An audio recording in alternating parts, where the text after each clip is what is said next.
ত্রিপুরা রাজ্যের বক্সনগরের গ্রামীণ এলাকার বর্গা ও প্রান্তিক চাষিরা একমাত্র কৃষিকাজ করে এখন আর বেঁচে থাকার মতন উপায় খুঁজে পাচ্ছেন না। কারণ একদিকে আধুনিক প্রযুক্তির দ্বারা জমি প্রস্তুত করার খরচ, জমিতে রোয়া লাগানোর খরচ, দেখে খোলা বাজার থেকে চড়া মূল্যে নানা রকমের সার, কীটনাশক, ওষুধ কেনার বড়ই কষ্টকর তাদের পক্ষে।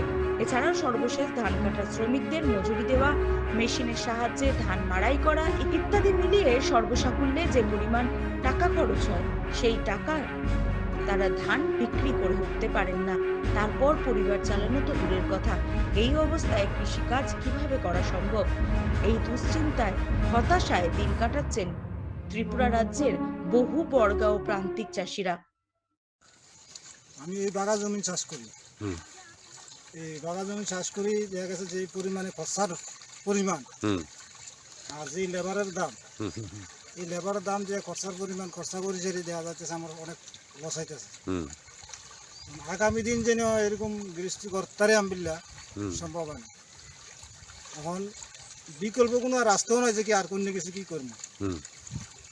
এখন নির্ভয় এই যে গাছ টাছ বাঁচান লইয়া এখন যে লেবারের দাম, এই লেবারের দাম দিয়া গৃহস্থী আগামী দিন করেন দিতে না সাহায্য সরকার।